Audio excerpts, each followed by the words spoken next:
Assalamualaikum warahmatullahi wabarakatuh. Anak-anakku kelas 9 yang saya cintai, yang saya banggakan, semoga kalian di sana sehat-sehat saja, baik-baik saja, dan dalam lindungan Allah Subhanahu wa Ta'ala. Pada kesempatan kali ini kita akan mempelajari sejarah kebudayaan Islam, yaitu bab 4, nilai-nilai Islam dan kearifan lokal dari berbagai suku di Indonesia. Namun demikian, sebelum pelajaran kita mulai, mari kita buka bersama dengan bacaan basmalah. Bismillahirrahmanirrahim.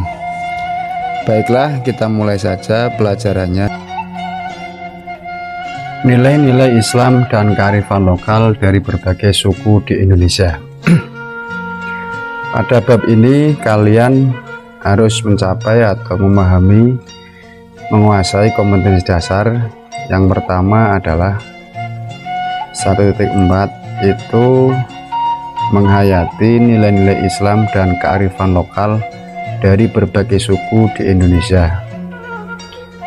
Yang kedua atau 2.4 inilah sikap, ranahnya sikap, mengamalkan sikap kritis, toleran, dan santun ya.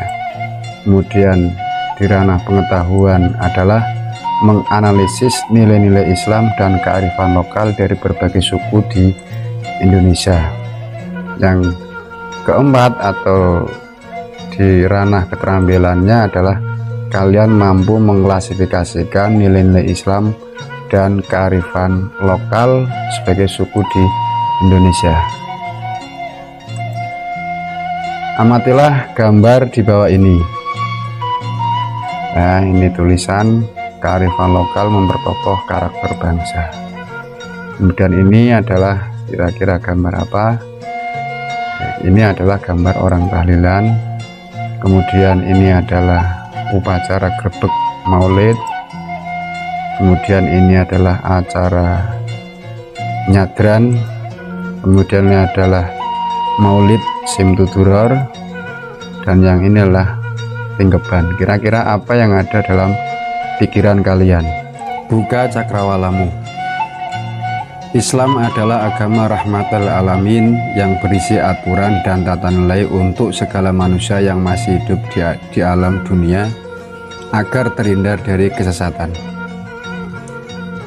Dengan menerapkan ajaran Islam, manusia dapat mencapai kedamaian, kemuliaan, keselamatan, kesejahteraan, aman, sentosa, bahagia, serta meraih kedudukan yang tinggi di dunia dan akhirat kelak.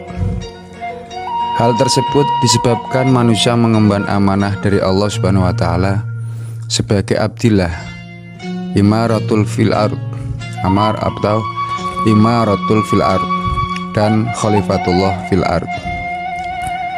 Manusia sebagai hamba Allah yang senantiasa harus patuh dan menjalankan perintah Allah dan menjauhi larangan-larangannya. Manusia juga berperan sebagai pemimpin di dunia yang kelak ditanyakan tentang kepemimpinannya, baik untuk dirinya sendiri, keluarganya, ataupun sebagai pemimpin umat. Manusia di dunia ini berperan sebagai pengganti Allah dalam arti diberi otoritas atau kewenangan oleh Allah, kemampuan untuk mengelola dan memakmurkan alam ini sesuai dengan ketentuan Allah dan untuk mencari ridhonya. Dari ketiga fungsi diciptakannya manusia di alam ini, manusia mampu mengembangkan daya pikir, cipta, rasa, dan karsa yang mampu mewujudkan karya dan tatanan nilai dalam bentuk budaya dan peradaban. Hal tersebut pada gilirannya akan bermuara pada sa'adatud darain, terwujudnya dua kebahagiaan, yaitu di dunia dan akhirat yang sering diimplementasikan dalam doa harian fid dunya hasanah wa fil akhirati hasanah.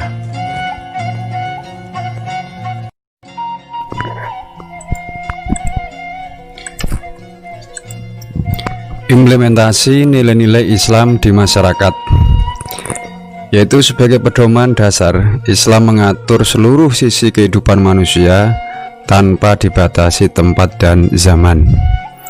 Artinya bahwa keberadaan Islam itu likulli makan wa zaman, atau tanpa dibatasi oleh tempat maupun zaman. Islam tidak hanya berlaku untuk bangsa Arab, meskipun diturunkan di Jazirah Arabia. Oleh karena itu, nilai-nilai Islam harus mewarnai segala aspek kehidupan. Berbagai macam pengejawantahan itu artinya adalah perwujudan pengamalan nilai-nilai Islam dalam masyarakat di Indonesia, mengalami proses sejarah yang panjang. Usaha membumikan atau melestarikan atau menanamkan agar dihayati oleh masyarakat nilai-nilai Islam, jejaknya tampak jelas sampai saat ini. Implementasi nilai ajaran Islam dalam kehidupan sehari-hari, misalnya penggunaan nama-nama hari dalam penanggalan, yaitu Ahad, Senin, Selasa, Rabu, Kamis, Jumat, dan Sabtu. Kemudian nama-nama orang seperti Ahmad, Muhammad, Abdullah, Abdurrahman, dan lain-lain. Pemakaian perhitungan, misalkan di perhitungan bulan-bulan Hijriah untuk kegiatan ibadah keagamaan dan lain-lain. Penggunaan kosakata bahasa Arab seperti syukur, selamat, salam, kurban, kawan, karib, dan selainnya dalam bahasa pergaulan sehari-hari. Bahkan idiom-idiom Arab itu pun sampai memberikan kontribusi pada lembaga formal kenegaraan seperti Dewan Permusyawaratan, Dewan Permusyawaratan Rakyat, Majelis Permusyawaratan Rakyat, Mahkamah Konstitusi, dan lain-lain. Begitu pula penyerapan kosakata bahasa Arab ke bahasa baku atau formal seperti rakyat, masyarakat, wilayah, dan seterusnya. Dakwah Wali Songo dilakukan dengan cara sangat arif dan bijaksana. Wujudnya tidak jarang bahasa lokal digunakan untuk menggantikan istilah-istilah bahasa Arab, seperti penyebutan istilah Gusti Kang Murbening Dumadi untuk menggantikan sebutan Allahu Rabbul Alamin. Kanjeng Nabi untuk menyebut Nabi Muhammad SAW. Susuhunan untuk menggantikan sebutan Hadratus Syekh.